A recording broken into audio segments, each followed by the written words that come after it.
사랑하는 여러분, 오늘 아침에도 화면으로 여러분을 뵙습니다. 오늘 묵상의 말씀은 예루살렘을 침략한 아수르 군대의 멸망을 선포하는 8절로 구성된 말씀입니다. 선지자 이사야는 바벨론에 대해서 예언하다가 갑자기 방향을 바꾸어서 아수르에 대한 예언으로 전환됩니다. 그래서 독자들은 약간의 당혹감을 느낄 수 있습니다. 그러나 이사야서의 큰 주제 중 하나가 하나님의 계획이라고 말씀드렸었죠. 인간의 역사 안에서 이루어지는 아수르에 의한 예루살렘의 침략, 그리고 이어지는 아수르의 멸망, 이 모든 것들은 하나님의 계획 안에서 이루어지는 일들입니다. 이 땅에 일어나는 모든 일들은 모두 하나님의 섭리의 손 안에서 일어나는 일들입니다. 이 땅에 일어나는 모든 역사들은 하나님의 계획의 실현이고 반영입니다. 하나님께서 역사의 주인이시기 때문이지요. 우리는 하나님의 구원 역사와 세상의 일반 역사가 따로따로 진행되는 것처럼 오해할 수 있습니다. 그러나 그렇지 않습니다. 하나님의 구원 역사와 일반 역사는 한 수레바퀴를 굴리고 있는 두 개의 바퀴와 같습니다. 서로 맞물려 돌아가고 있는 것입니다. 우리의 시야에는 사람이 경영하는 일반 역사만 보일 때가 많지요. 하지만 하나님께서는 그 속에서 자신의 일을 이루어내시고 자신의 계획을 실현시켜 나가고 계시는 것임을 우리는 기억해야 합니다. 오늘 본문 말씀이 뭐라 말씀하고 있습니까? 하나님께서 맹세로 말씀하시는 맹세 선언을 들어봅시다. 만군의 여호와께서 맹세하여 이르시되 내가 생각한 것이 반드시 되며 내가 경영한 것을 반드시 이루리라. 생각은 마음속에서 계획하는 것을 말하는 것이고, 경영은 그 계획한 것을 구체적으로 추진하고 실현시키는 것을 말하는 것입니다. 하나님께서 맹세하여 말씀하시기를 반드시 되며 반드시 이루리라. 하나님의 생각과 계획이 반드시 이루어질 것이라 말씀합니다. 그 내용이 무엇입니까? 내가 아수르를 나의 땅에서 파하며 나의 산에서 그것을 짓밟으리니 그때에 그의 멍에가 이스라엘에게서 떠나고 그의 짐이 그들의 어깨에서 벗어질 것이라. 맹렬한 기세로 팽창하고 있는 아수르의 강대함을 생각한다면 사람들은 그 제국의 멸망을 상상하기 어렵지 않겠습니까? 더더욱 예루살렘을 포위하고 공격하는 그 아수르의 사나운 이빨을 보게 된다면 그 강렬한 힘은 세상 그 누구도 어찌할지 못할 것처럼 보일 수 있지 않겠습니까?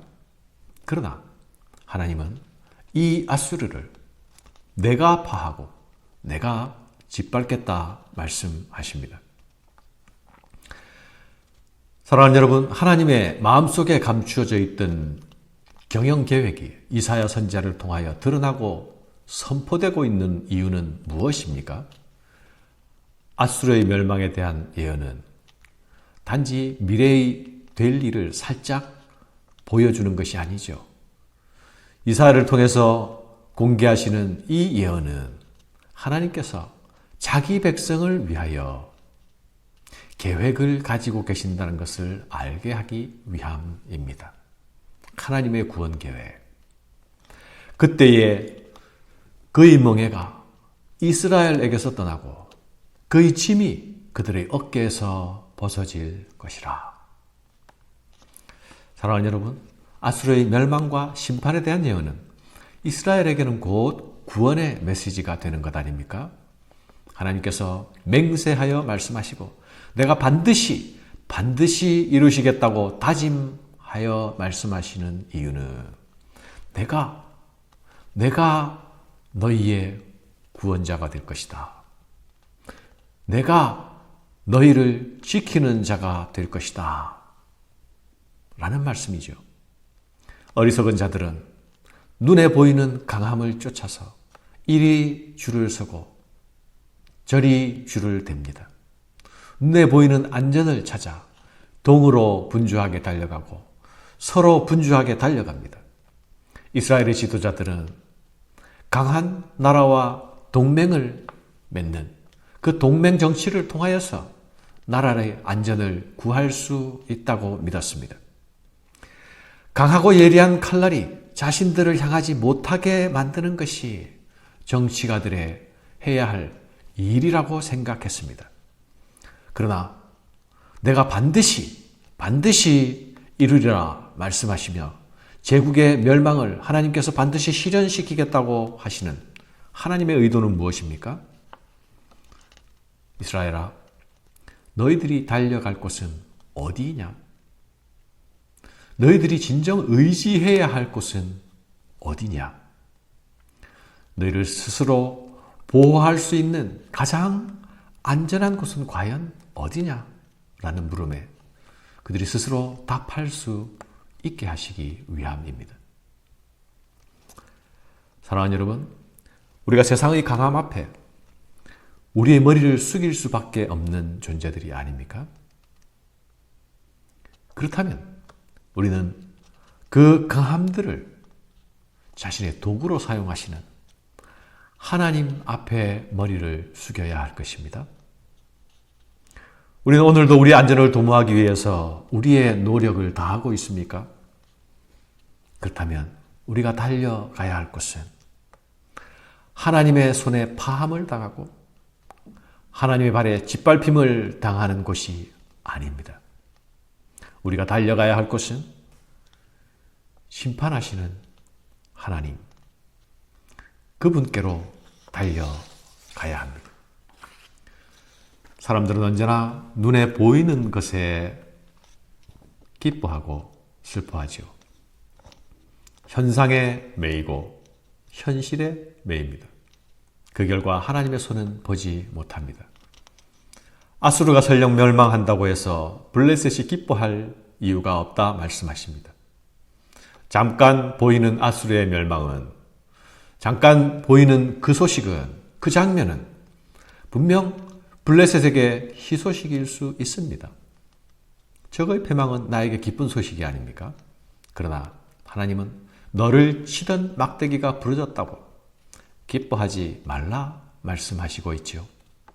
더 강한 왕이 등장할 것이고 더 혹독한 파멸과 억압이 다가올 것이라고 경고하십니다. 블레셋 온 땅이여, 너를 치던 막대기가 부러졌다고 기뻐하지 말라. 뱀의 뿌리에서 독사가 나겠고 그 열매는 날아다니는 불뱀이 되리라. 뱀과 독사와 불뱀들은 모두 하나님께서 사용하시는 심판의 도구들이 아닙니까? 하나님을 떠나서 구하는 어떤 안전도 모두 공허한 일이 될 것입니다. 하나님께로 돌아오지 않으면서 구하는 모든 평안은 헛된 수고가 될 것입니다. 시간이 지나고 장면이 바뀌어도 하나님을 무시하고 자신을 신뢰하는 모든 것들은 낭패를 당하는 한날을 경험하게 될 것입니다. 사랑하는 여러분, 오늘 이 아침에 우리가 다시 기억해야 할 사실이 무엇입니까?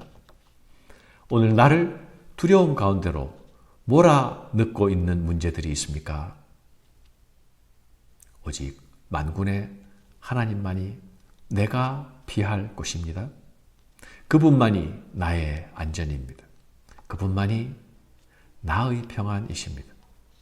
내가 달려가고 내가 동맹을 맺고 화친을 맺기 위하여 애써야 할 대상은 나를 사랑하시고 나를 구원하신 하나님이십니다. 여호와께서 시온을 세우셨으니 그의 백성의 곤고한 자들이 그 안에서 피난하리라 할 것이니라. 아멘. 감사합니다.